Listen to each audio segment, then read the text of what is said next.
we were not taught the value of a dollar. We were taught the value of a penny. Yeah.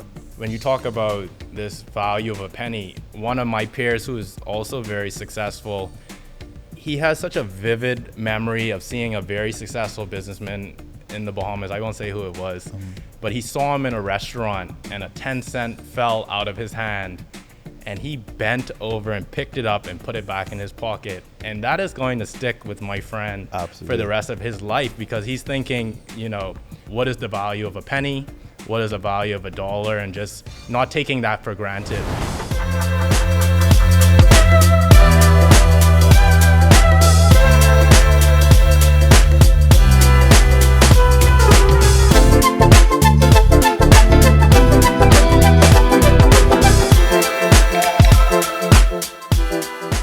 Hi, everybody. We want to welcome you to Season 2 of the Legacy Podcast. I'm so delighted to have my guest, co-host, Loretta Butler Turner. Laurie, it's been a long time since we've been able to get going with Season 2 of this wonderful podcast.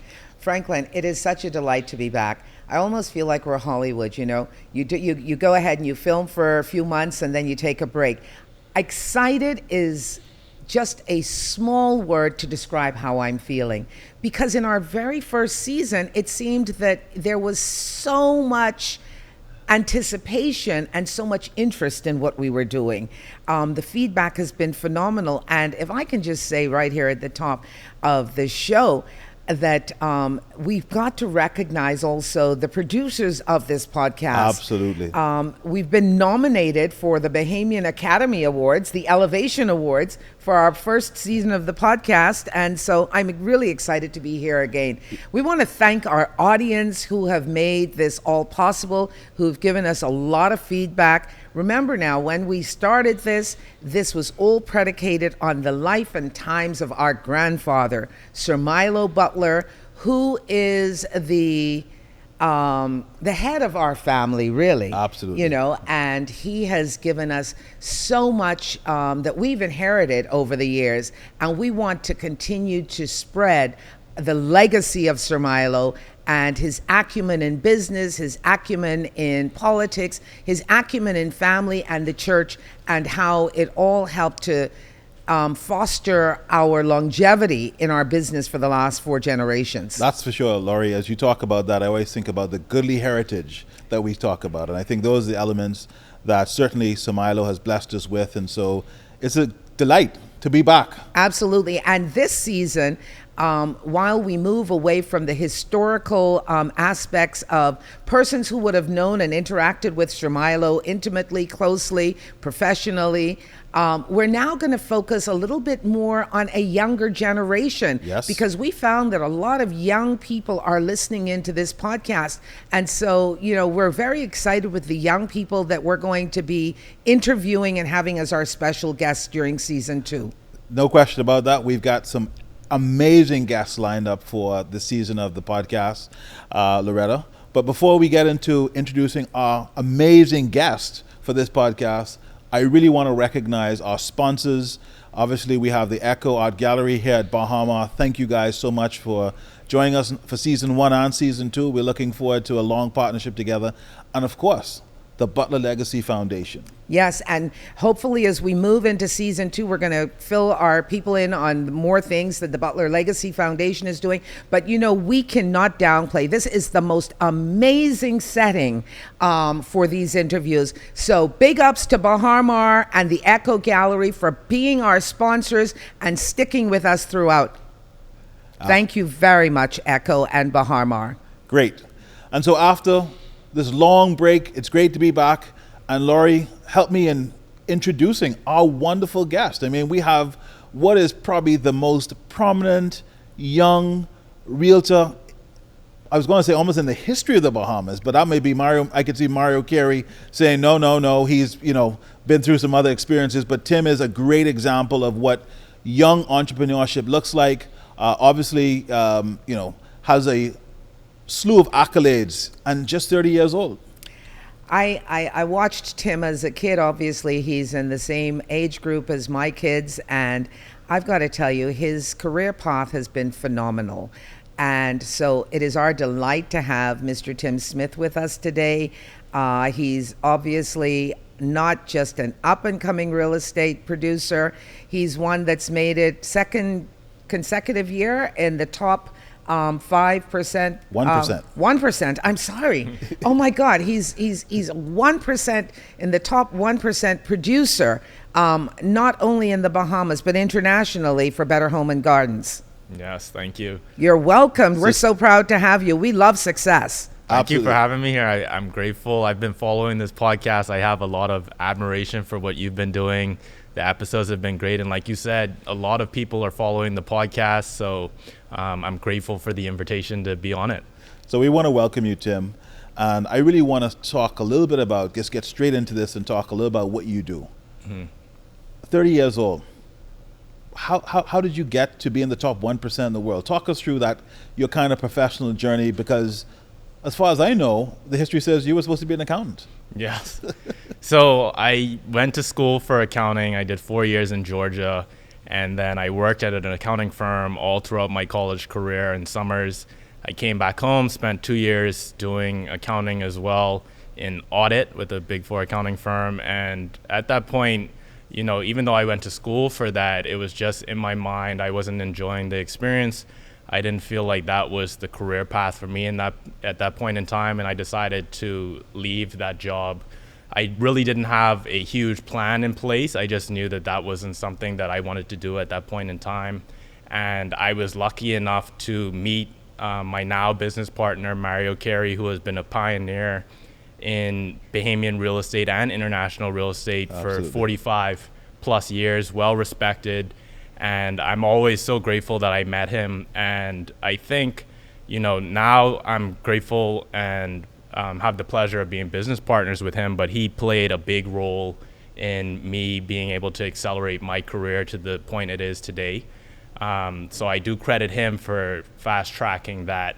And I think for me, I just kind of stumbled into an industry that I found that I had a great passion for. I think for you to have success in something, you have to have a great passion. It can't be just about for making money. There has to be another driver behind you for you to have great success in a field. So I think the passion there that I developed there helped me along the way. And I think I just am so dedicated to the industry. I work 24/7. Yeah. A lot of people always ask me, Tim, when do you sleep? Yeah.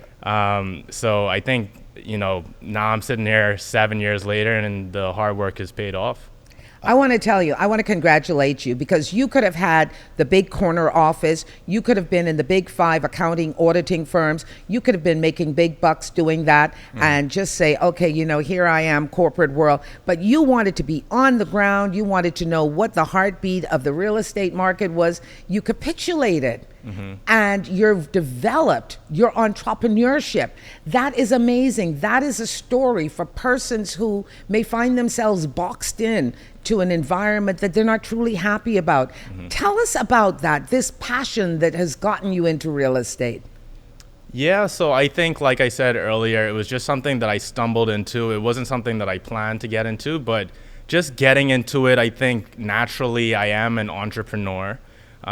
So I like to always have business ideas, projections. And I think as a real estate agent, even though now I am an owner of my company, every real estate agent is pretty much an entrepreneur. They're running their own business. They have to take care of their own marketing, their own sales strategies, building their own brand. So in a sense, every real estate agent is an entrepreneur and building their own business. So I think naturally for me, that's why I kind of fell in love with it rather than just having a day-to-day job where I'm climbing the corporate ladder. And I think also just being in control of your own destiny. I think that's what real estate allows. Whereas in a lot of different companies, you know, you have superiors that kind of control your growth projection. You have a lot of limits on what you can do. So I think real estate just gives you the freedom to explore any opportunities that you want to explore and just really be in control of your destiny. So let's talk a little bit about one thing. You talk about mentorship. you're an accountant, totally different career. You talk about this relationship with Mario Carey. For those guests who are listening, what did mentorship look like? Because you're a realtor now, and it seems as if it's almost inevitable. It was fate. You were going to be here. But when you were uncertain about, is accounting for me, talk about how mentorship caused you to get to where you are, where you found your passion. Because I think there are many listeners who are saying, listen, no, I'm not sure that this job I'm showing up to, an 8 to 5, 9 to 5 job is what I want to do. Let's talk about what mentorship, because this is one of the big things we focus on a lot of times, Laurie, is about mentorship, the role of mentorship for entrepreneurs, something that both Loretta and I are deeply passionate about. So maybe give us a little bit of insight into what that relationship with you and Mario and your mentors look like, particularly as you were thinking about accounting not being for you and finding this passion in real estate. Yeah, I think mentorship is super important in business and in life. I think, a lot of people don't have the fortune to have a great mentor in their life, and having a great mentor really shaves off a lot of years of making a lot of mistakes. They help you when you kind of have self-doubt. I think they kind of coach you through that. And I think having a mentor is like, in any situation, is almost like having a coach in your corner that has been through, everything beforehand. Like I said, Mario has been in the industry 40 to 45 plus years. I'm now entering my 7th. So, he's walked my path. He's made a lot of the mistakes along the way that he's coached me through to not make. And like I said, it's kind of fast-tracked my career because he coached me through not making a lot of the mistakes early on in my career, and just giving me a great foundation from the beginning of what to do to kind of give me the formula to have success in the industry that he's had a lot of success in. Fantastic. So your mom and dad, I got to say this, because I'm sure people looking at you, boy, this is a fine-looking gentleman here, and you are a good-looking young man. Thank you. I'm sure people tell you look a lot like Tiger Woods. Every day of my life. So first of all, I want to attribute your good looks and your good brains to your mom and dad. You're obviously of mixed heritage, Chinese and Bahamian Black. What did they how did they feel after making all of this sacrifice in giving you a great education, getting you through college, and then you say, hey, I don't think I want to do this thing? How did they feel about that, and were they supportive? Yeah, so I think, just to give you a story, I mean, here I am, I return home from school, 4 years of college in Georgia, which is not cheap. 2 years back home, and I tell my mom one day that, I don't think this is for me. And it took a lot of courage for me to tell her that, because I know the sacrifice and the investment she's made into me and my education in accounting, and for me to just decide I want to take go in another direction, which I think a lot of young people play with in their mind and are just afraid to kind of tell people, this isn't for me and it doesn't feel right. And it kind of delays their decision making for years, right? And I always wonder, if I would have delayed my decision about 2 to 3 years, how far behind in real estate I would be today. I think I would have been way behind as compared to where I am now. But to answer your question, my mother was a bit skeptical when I said it. It was kind of shocking, and I get it. You spent tens of thousands of dollars money on you guys. A lot of money, and I'm saying I want to do something else, so it's natural for her to feel that way. But at the end of the day, I think she trusts me, she trusts my judgment, and she said, I support anything that you want to do. And I was appreciative for that support. And I think now, and me and my mother are very close, and we look back and always laugh about that time when I told her that and made this decision. But I think both she and I are very proud with the decision that I made, and I think we both agree that this was the right decision, and here we are today. And just Amazing. to touch a little bit more on that, your mom is also an accountant, if I'm not mistaken, or she's in financial services? Yes, and she's still practicing. Amazing. So you really went into accounting because this was kind of her will for you, or is this something you thought that you wanted to get into? Because again, for our listeners, this is an everyday experience. I mean, You were this Following in the footsteps of your parents, absolutely. and you know. And to take the courage, right? And I see this a lot in legacy families, legacy businesses, where you want to honor your parents, right? But really, we want to drive this spirit of courageousness that entrepreneurs ultimately have to take, right? And so my hope is that, you know, as you think about this, talk through like what that relationship with your mom is like, and that relationship with your dad, and what really caused you to think about accounting. I mean, share a little bit more into that insight for us. Yeah, I think when we decide to go to college, we're kind of undecided on what we want to do, right? Absolutely. So it comes naturally that, you know, both of my parents are accountants. Interesting. They both Both of it. There you go. They both came up in the Big Four, and you know, it just was natural that I wanted to do what they did. I think you see that a lot in families that come from doctors, lawyers. The kids end up trying to do the same as the parents. It's just natural. But you know, sometimes when you go that path and you want to kind of follow in your parents' footsteps, you know, you kind of realize down the line that even though I want to do this, is this actually for me? Am I enjoying this? Is this naturally what I want to do? So then you come into your mind and say, you know, maybe I want to make a switch. Yep. And I think, you know, our generation, you're starting to see it. It's even more common that people are kind of being a little less patient. They're more decisive. They're more upfront and say what's on their mind. I think that's something that is a characteristic of our generation. And you're starting to see people be a lot more, take more risks. Yes, I was about to use that word, risk takers. Yeah. And also the actual, what we call as the Great Resignation. Yes. I mean, the Great Resignation, especially post-COVID, when people saw that there was great creativity, great voids for creativity, for entrepreneurship. Your timing sort of probably preceded that, but you know, once again, it speaks of the legacy, both parents Absolutely. being accomplished accountants and the offspring wanting to follow, but yet after getting into it, realizing, hey, you know, this really isn't for me. I was living my parents' dream. Now I'm going to live my own dream. You took the risk. Yeah. And that's amazing, right? Because I think that's really this idea of risk taking is at the center of really what entrepreneurship is all about. For sure.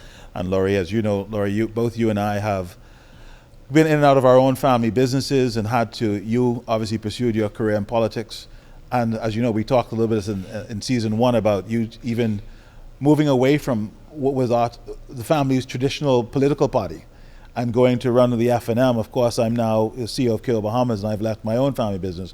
So this idea of risk-taking is deeply embedded in so many of our careers and successes ultimately, right? Is because, you know, sometimes we think that we're supposed to be perfect at doing everything. And when you take risks, the reality is I think we have to accept that you are not going to be in the top 1% in year 1, but your ability to learn quickly, to take those attributes that you learned when doing accounting and all the things that we do to kind of give ourselves a foundation is what helps us to be top performers, whether that's in politics, for me in business, and for you in real estate. So I think that's the lesson I really want our listeners to take away from this is we have to take risks, and 2, we have to be prepared to fail, right?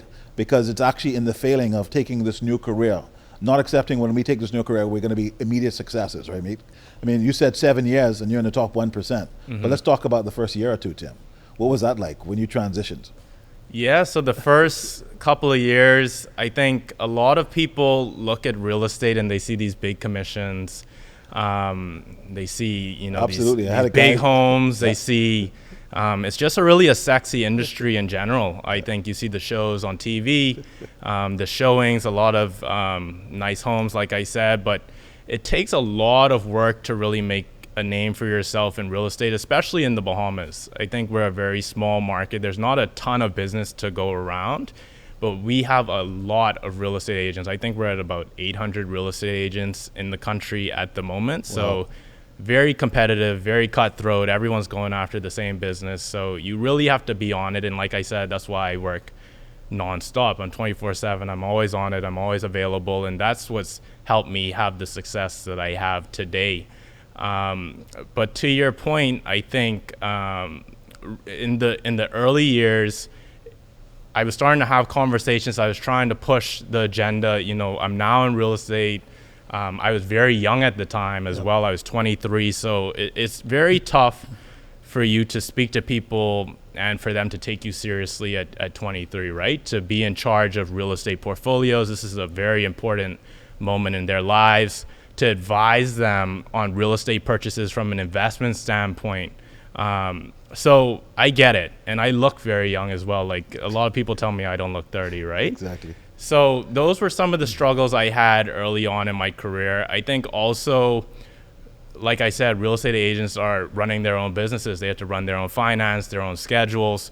So, that wasn't something that I had to adapt to, that I have to kind of manage my finances differently because I'm not on a salaried job where I'm getting a check at the end of the week every week. So, timing when we're making deals, getting commissions, and kind of spreading that out properly. So that was a learning curve. And early on, for me, I didn't have great success in the first 2 years. I would say I did decent.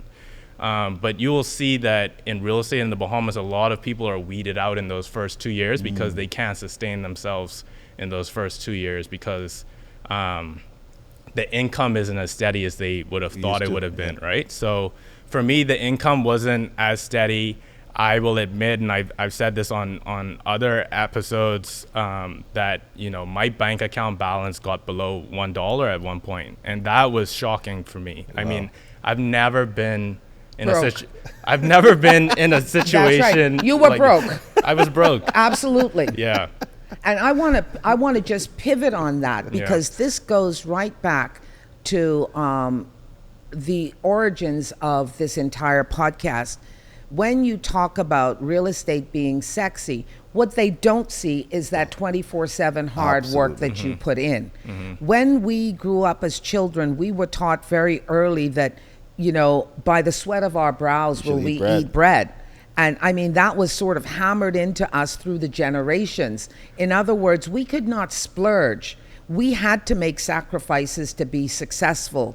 We weren't able to buy all the things that one buys when you become successful. So the sexy side is what people see on social media, what they see on television, what they don't appreciate. And these are the people that are weeded out over those first few years that, hey, it takes a lot of blood, sweat, tears, sacrifice, and even being broke to become a success. And I think that these are the stories that entrepreneurs need to fully understand.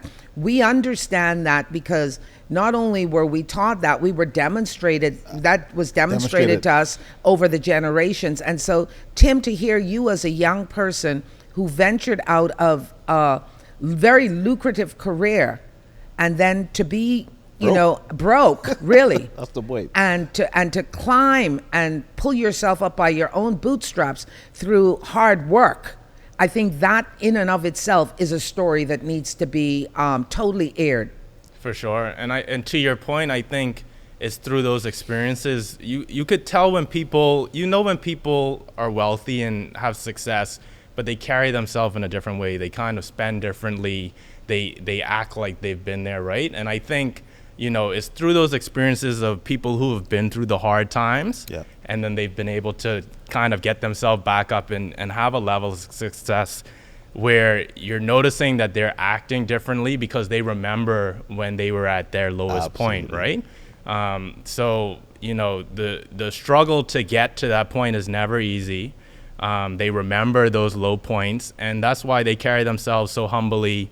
They're very responsible and mature with their money and their spending. And I think that's just what happens when people have had some sort of struggle in their life. I love it. I absolutely love it. What will you say? Because we're so keen on building and helping people to empower themselves and to build their own legacies. At your lowest ebb, when you were broke, you obviously had inner strength and motivation. Can you share some of that with someone else right now who is at their low ebb, that is broke, but they still have their passion to be successful and to be an entrepreneur in their own right? Yeah, I think, and why I've explained and been so open about me being at that low point is that, like you said, a lot of people are experiencing that today. And I think when you're at that point and you look around, you don't feel like anyone else is going through that, right? Or anyone else has ever been through that. And that's why I always encourage people who get to a level of success is to explain their story. Don't just show, the success and where you're at now. Absolutely. Let people in and let them know where you were at your lowest points, that you did have struggles. I look at some of the most successful people that I get an opportunity to speak with, right? And they let me into their close circle. And I always pick their brain because I want to know exactly everything that happened so I could experience that, right? And it just makes me feel better about, anything that I've been experiencing, any struggles that I've been having, because it kind of humanizes people, right? Absolutely. And their process, because you look at a lot of people who get to these levels of success and you think like, oh, they must have had this since they were 20, 21, 22. Some of these people didn't really get their first break until they were 35. Right. And you wouldn't have known that unless you asked them, right? So I think just sharing these stories are super important to motivate and inspire a lot of people. That is an incredible story. And we hope, Franklyn, that Tim's lesson, like the lessons we've been taught, is going to speak to the heart of some young entrepreneur out there today that is struggling and wondering if this is truly what they want to do. It takes perseverance. Remember those words that we talked about very early on? Perseverance, self-actualization, courage, risk-taking, stick-to-itiveness, as yes, you would say. stickability, Yeah. stickability. Exactly. Stickability. It's important. Yeah. It's important, Tim, and we want to congratulate you Absolutely. because that Thank is you. amazing. Appreciate it. Absolutely. So Tim, obviously, this has been that's been your personal story. In the Bahamas, we seem to have an influx, a boom going on, where there are foreign buyers. Obviously, the local market seems to be picking up, where obviously more locals are buying real estate. Talk a little bit about when you are dealing with a particular foreign client.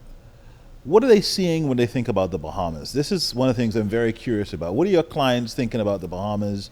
Where are we going? You and I, my brothers are of a generation where we are up and coming. This is going to be our country in the next 10, 20 years. Mm-hmm. What are people seeing? Why are they investing in the Bahamas from a real estate perspective?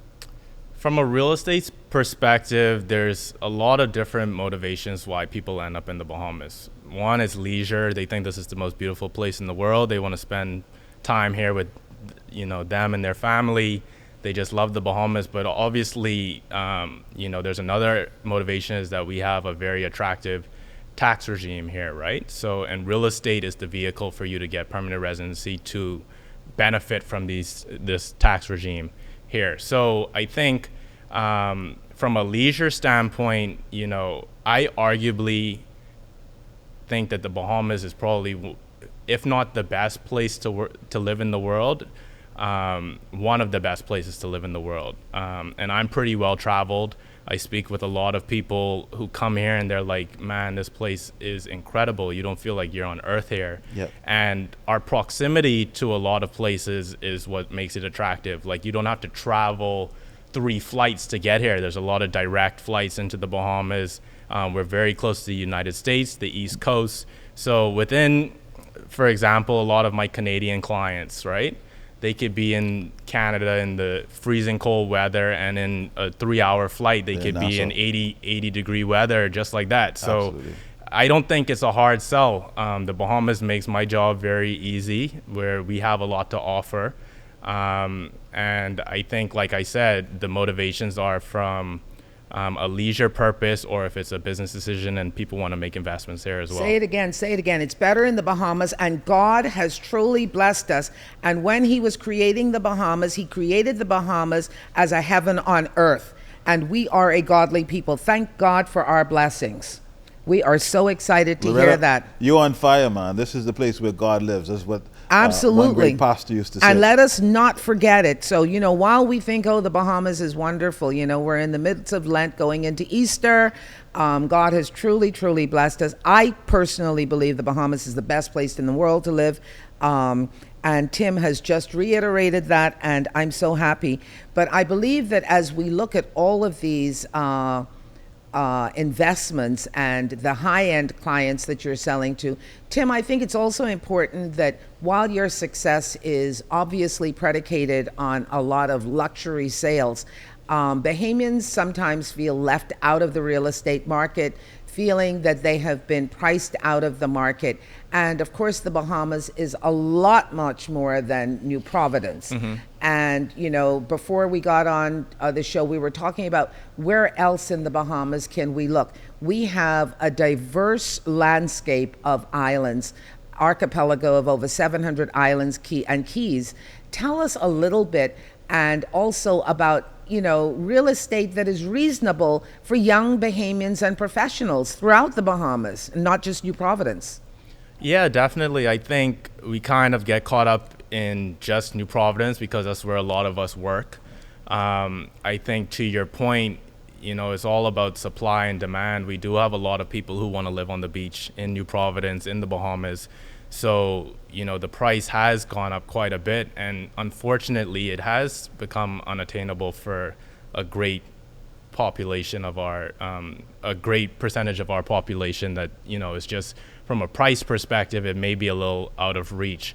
But there are great options in the out islands. There's a lot of beachfront land, and I think that sometimes becomes ignored, right? We've spoken about great islands like Eleuthera, Exuma, Abaco. We've spoke about Cat Island, Long Island, San Salvador. So we're lucky enough that if New Providence is out of reach, if you want to live on the beach, that there's so much more out there, a lot of beautiful islands out there that we have opportunities to buy in, and you know, it's not difficult to reach. And I'll tell you, if you want to live in a city, Franklyn and I were talking about this earlier this morning.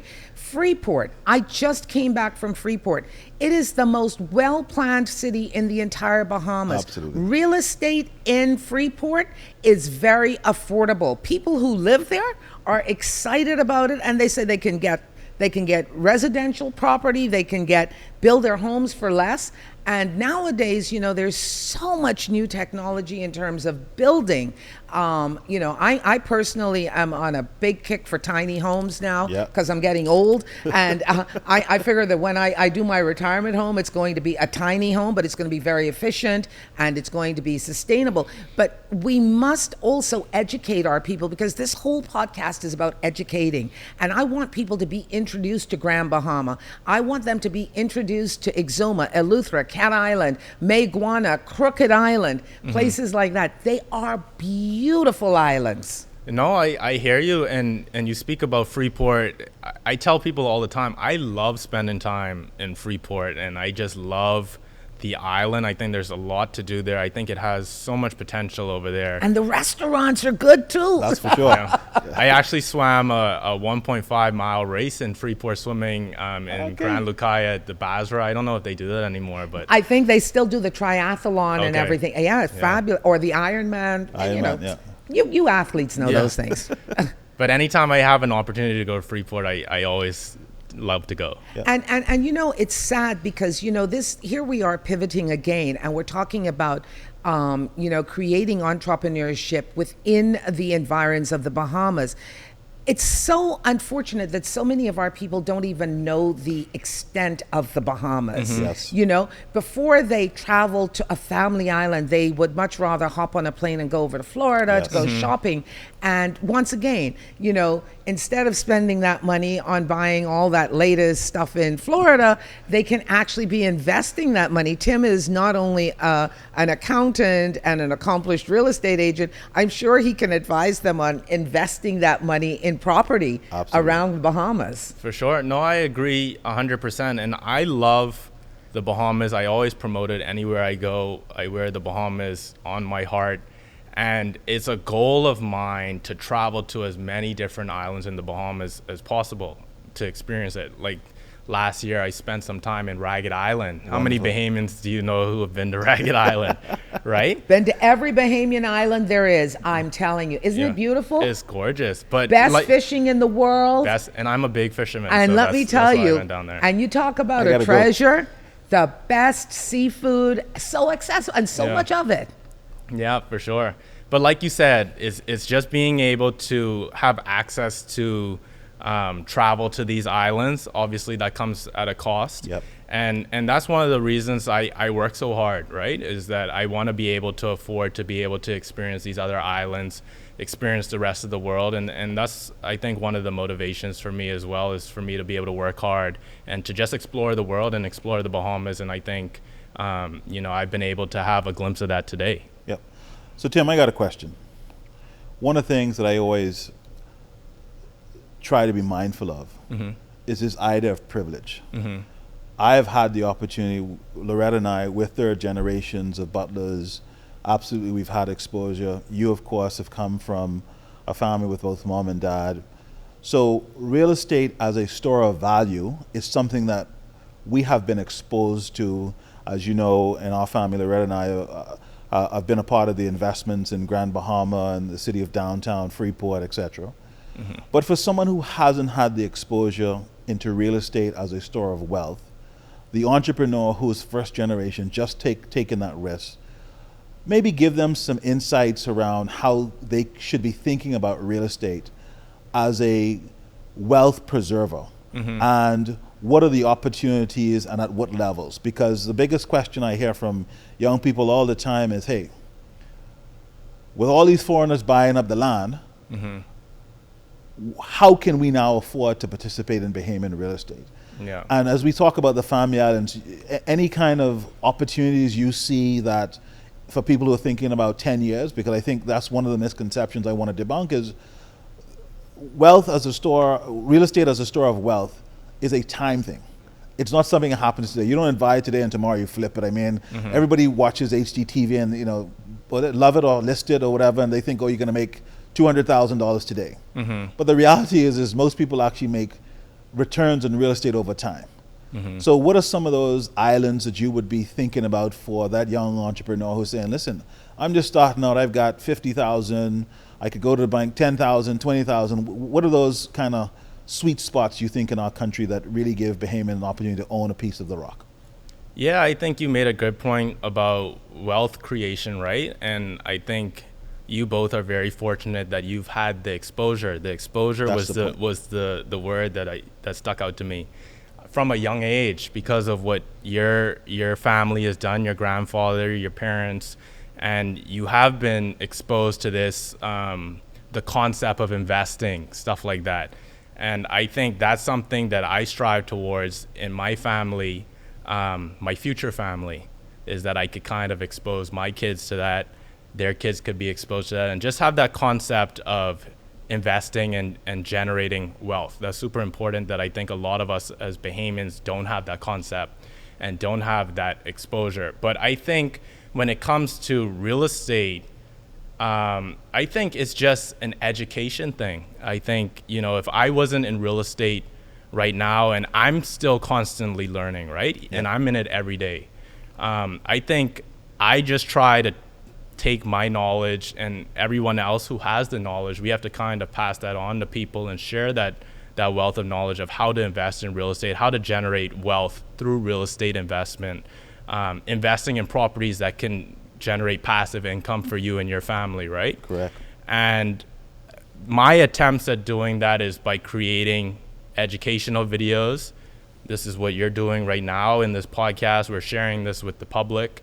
I go on, TikTok lives where Bahamians have access to me to ask any question that they want, and that same topic comes up all the time and it surprises me. It's like 18, 19-year-old kids that are asking this, right? And it's so impressive to me that they're asking those kinds of questions at their age. So I think we're going in the right direction, but again, I think it just comes down to education, because everyone's not going to be able to have that kind of exposure through their family, unfortunately. Yeah. So we have to try our best to educate. Now, in terms of what would be great investments for people, I think starting out, if you don't have a ton of cash, you have to kind of really start small. Yep. I know a lot of people try to get a multi-family property where it's income producing, maybe that they could live in one part and rent out the other part. Absolutely. That's a good start. And then now you're starting to understand about how to draft leases, how to take care of tenants. Now you're getting your feet wet. Then you could kind of expand from there into larger properties, apartment buildings. Yep. Commercial rental spaces is also something that you could invest in. But I think real estate, in terms of generating wealth is a great option. Real estate is a very safe investment, especially here in the Bahamas. You don't see big dips. Absolutely. In the Bahamas, and our market remains very strong. So I think real estate is definitely something that people should keep an eye on if they want to make investments, smart investments, safe investments, and also have things in their family that they could pass on for generations. I want to speak to two things because you've touched on some very powerful stuff here, as well as Franklyn. Two things. First of all, starting small. Yep. So if you're planning your life, which I think we all need to do, and we need to encourage our children to do, Franklyn, if you're planning on getting married, do not plan to go and rent, okay? You may not be able to buy that luxurious mansion in some gated community, but what you need to do is, like Tim has said, probably start with a multifamily home, even if you can only build one section at a time that you can live in. That you are already investing in yourself and your future wealth. Mm-hmm. Because renting is dead money. You get no return on rental. That money is just going into a dead hole. So I was speaking with a young man the other day who was renting, and he is not a high, he's a little entrepreneur. He drives a taxi. Yep. And he said to me, he was advised by a friend. So sometimes it's not even within your family that he should stop renting. And he bought himself, and I can tell you this, he bought himself a small house in Augusta Street. Yep. Okay? But it's his house. Yep. He owns that. Yep. He's already started to build his wealth. So it's not in a gated community. It's not in an affluent community. But when he goes home and he turns that lock in the evening time, that is his house. Yep. And I can see that maybe in years to come, Augusta Street will become a rental property for him, and he will step it up and he will go somewhere else, and so on and so forth. But this is how you begin. You begin where you are at. Yeah. Because a lot of people are looking for that, I need $1 million to invest in property. Absolutely. And you do not. Absolutely. You do not. Ownership begins with whatever it is that you're buying, wherever you can afford. And Loretta, the one thing I wonder, and I think Tim alluded to this, and this is one of the things that I really want our audience to take from this, is you don't have to start big. But one of the things I hear from Tim at his young age and in my own experience is you have to start young. So I tell people, when I got married, I actually did rent. But why did I rent? Because I didn't want to break the lease on my investment properties. And so I want to encourage people to think, listen, don't wait till you get married to try to figure out how you're going to live. I know marriage is probably one of the best ways to aggregate wealth, in the sense that you now have two incomes versus one. You can go to the bank will tend to lend you more money. But Tim's a single fella, just for all you ladies, Tiger Woods, all that stuff. But he's a single fella who's already started to think about what his family legacy is going to look like in terms of wealth and real estate. And I'm inviting all of you, if you are 25 or younger, start to think about it now. Don't wait until real life decisions start to happen and you are finding yourself having to deal with marriage or any of these other constructs of life. Really start to think about real estate now, and how do you make that first investment in that first property, and how does that help you to get to where you want to achieve your goals in the long term. I think the conversation has been great. I think there's going to be a lot of lessons. Absolutely. This is going to, No question. for being our first episode of this new season, I think that this is going to be a great episode, well received, especially by young people. Yeah. So Tim, again, it's such a pleasure to have you on the show. Really want to just spend some time talking about 30. Real estate ain't new. This has been generation. Businesses have been built. Family businesses have been built in real estate. Talk us through how you received as a young person, really at the top of your game. What have been some of the more difficult moments that you have faced from maybe some of the vanguard, the old groups who have kind of been in real estate? How have you been received in that regard? Yeah, I think for me, I've really shaken up the real estate industry in the Bahamas. I do a lot of things differently. I look very different, and we talk about being in the luxury space, right? there's only a really small select few of people who are in the luxury space. I deal with the same agents a lot of the time, so it is very difficult to break into luxury real estate here in the Bahamas. So I think I like to consider myself as a disruptor of the industry.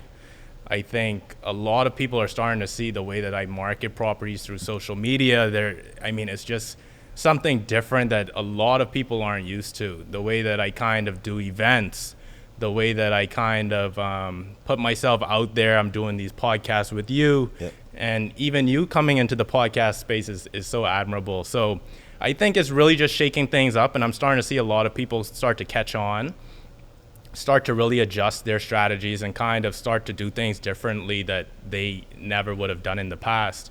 I think, as we're speaking about being able to get started in my first couple of years, trying to build a brand for myself, put my name out there as somebody who's a force in Bahamas real estate, there were a lot of people that were way ahead of me at that time.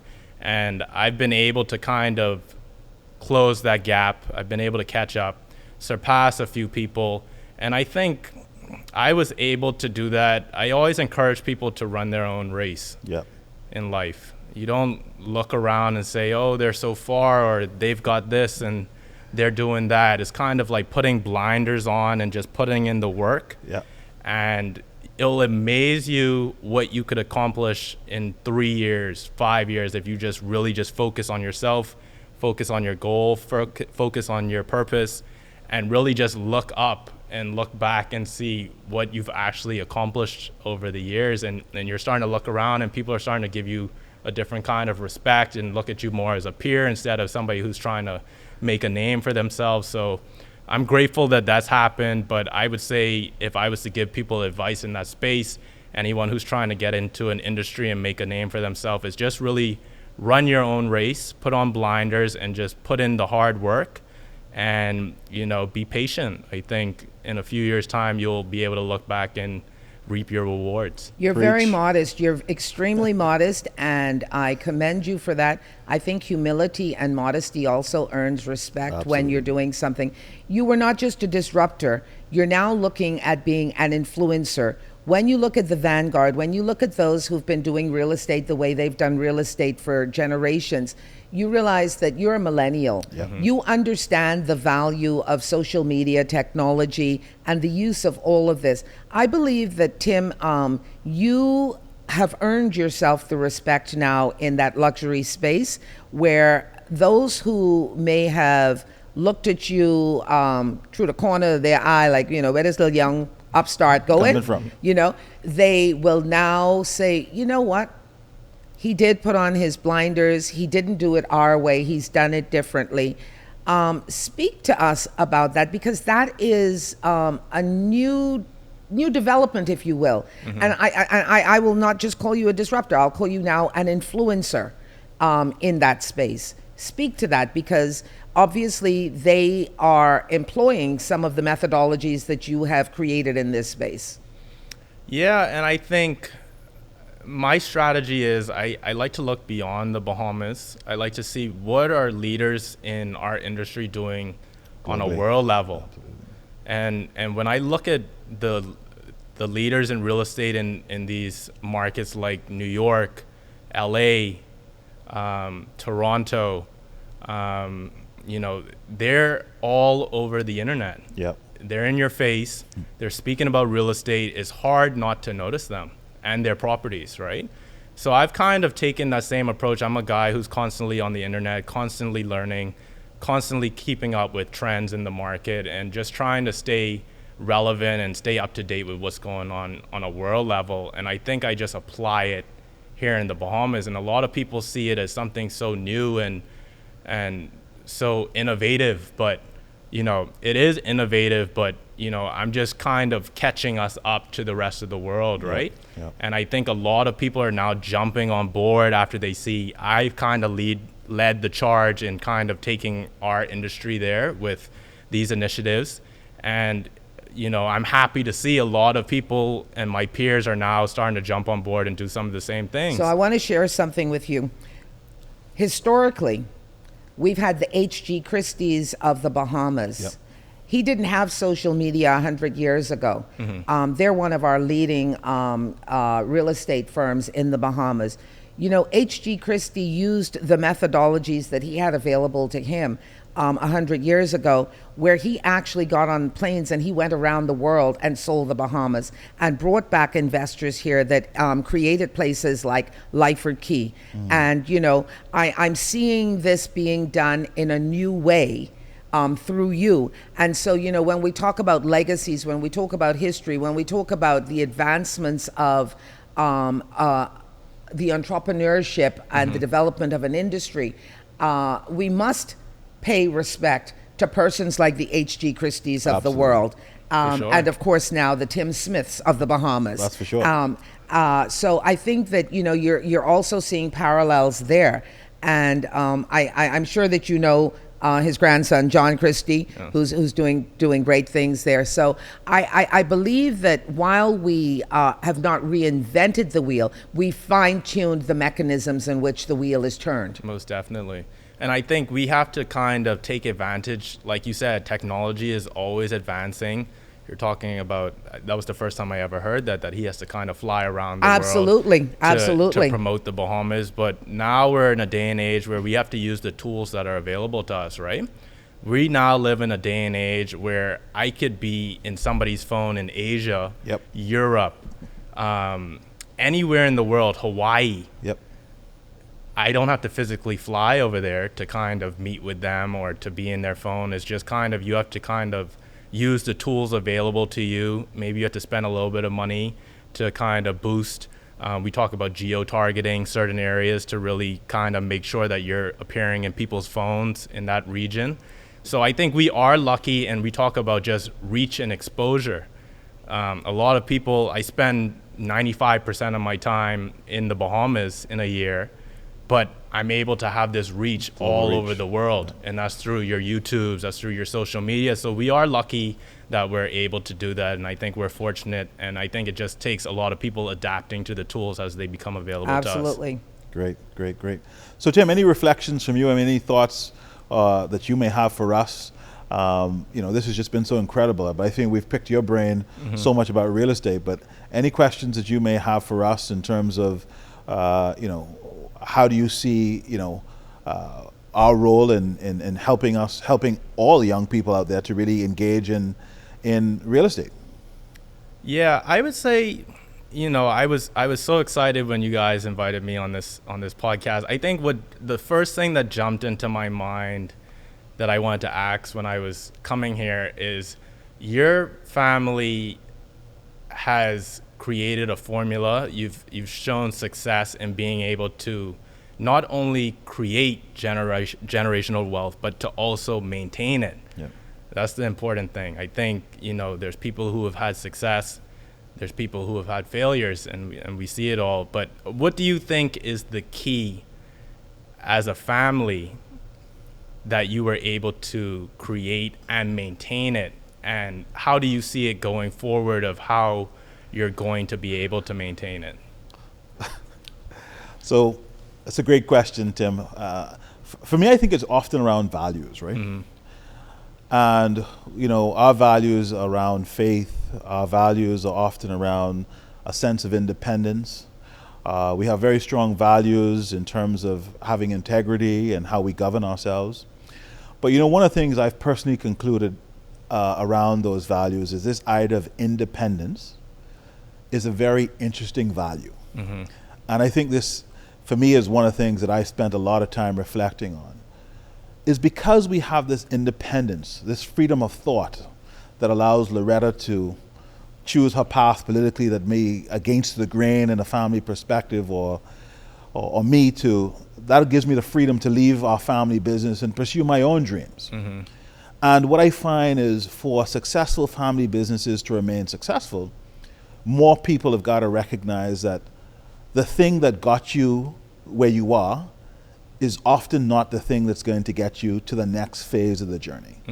And we have to give space for people like Loretta and I, who may be seen as mavericks maybe, to become mavericks, to choose your own path, to recognize that while there's this great legacy that may be a part of our respective family businesses, that charting our own course is okay. And actually leaving, it's okay.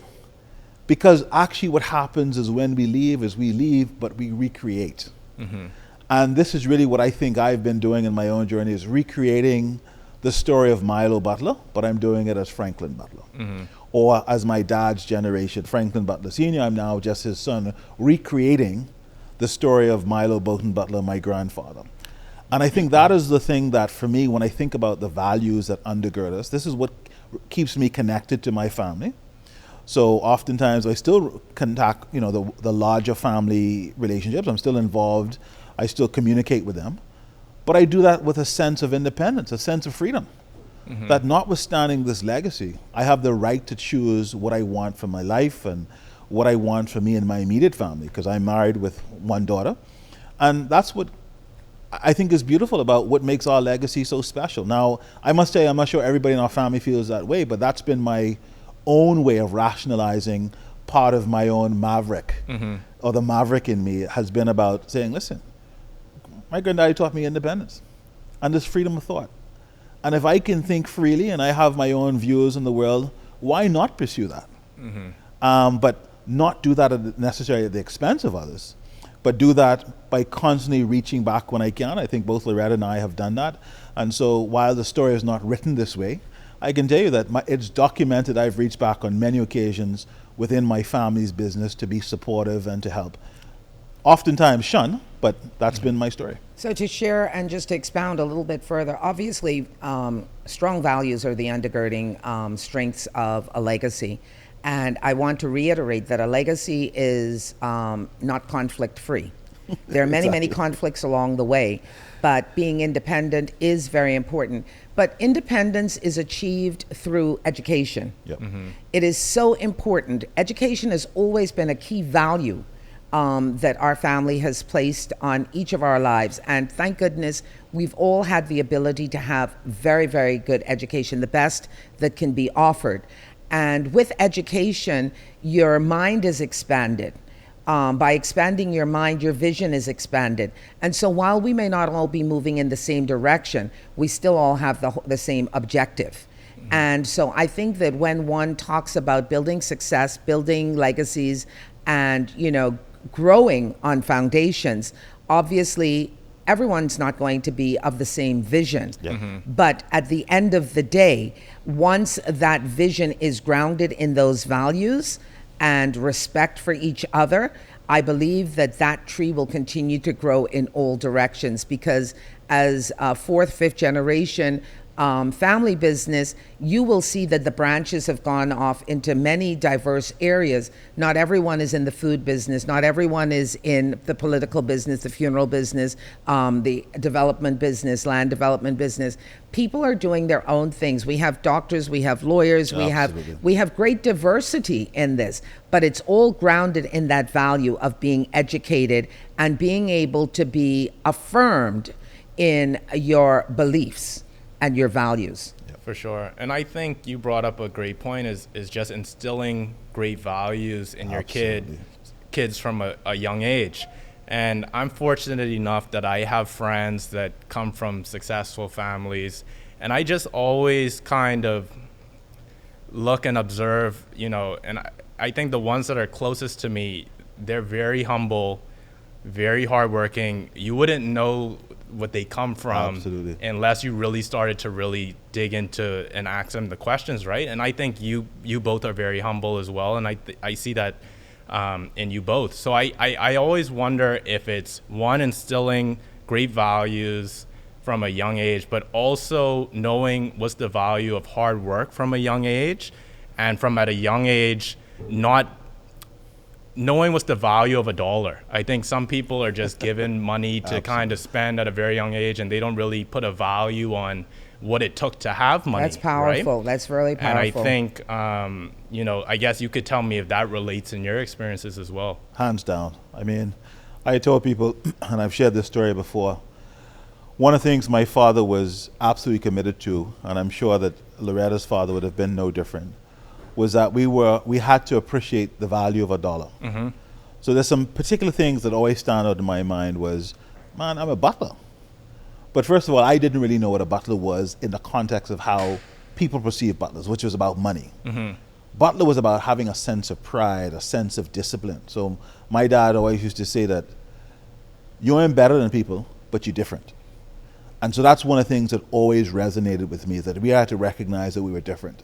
And that difference was really more about how we behaved. I love that. You have to govern yourself accordingly. You need to recognize that you ain't got to keep up with the Joneses. And what, by consequence, what he insisted on was one simple thing. I'm a butler, but it's also T-shirt day.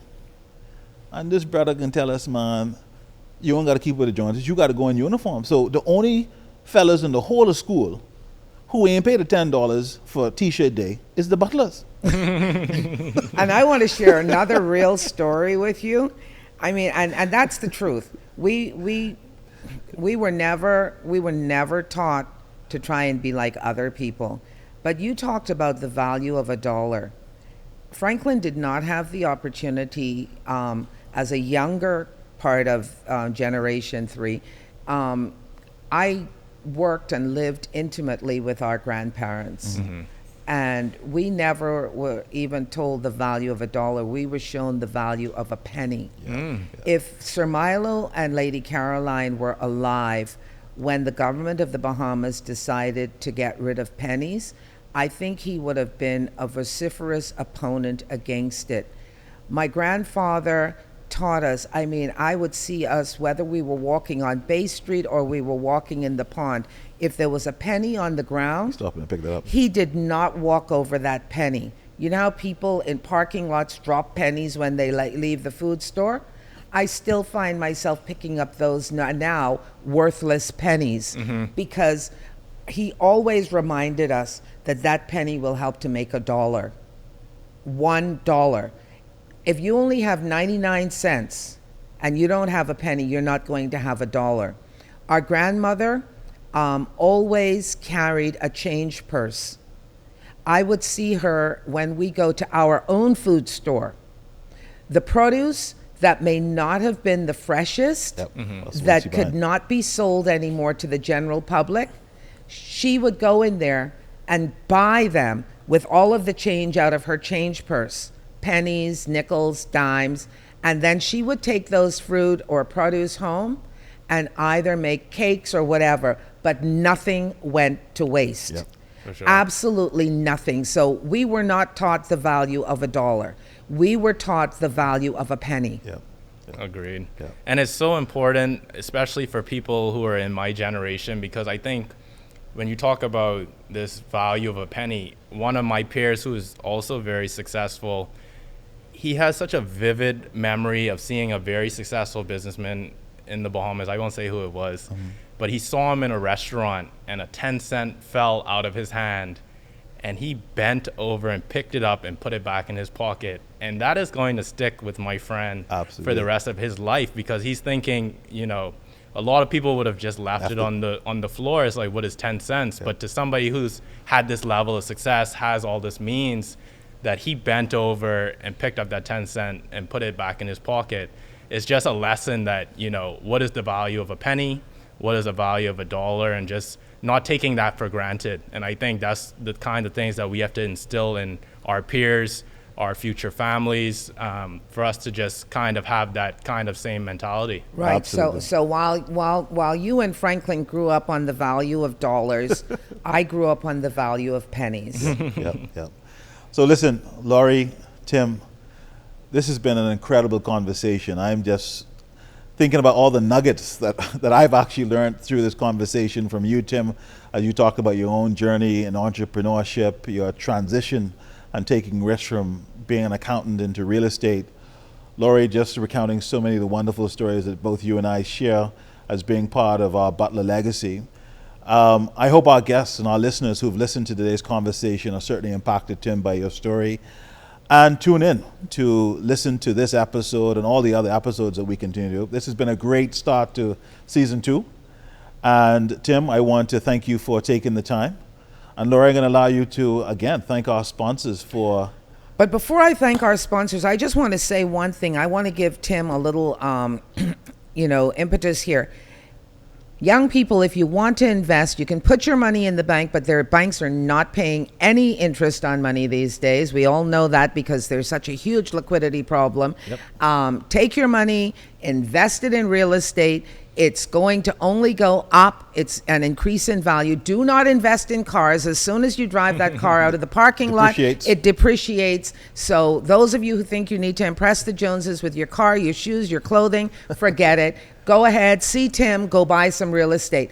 I want to thank one of the best real estates here in the Bahamas, Bahamas, and of course the Echo Gallery here at Bahamas, and of course our amazing Butler Legacy Foundation for sponsoring this educational show and allowing us to bring such young, inspirational persons such as Tim Smith right into your living room, right onto your telephone, right into your car radio. Listen in to the Butler Legacy Podcast. And thank you once again, Bahamas and Echo Gallery and Tim for joining us. Thank you for having me. Great. Again, just before we wrap up, please stay tuned to all of our social media pages, our YouTube page. Follow us at the Butler Legacy Foundation, but I encourage you also to follow Tim Smith on YouTube as well as his social media. I assure you, there are lots more nuggets and insights that you can get if you enjoyed this afternoon's conversation.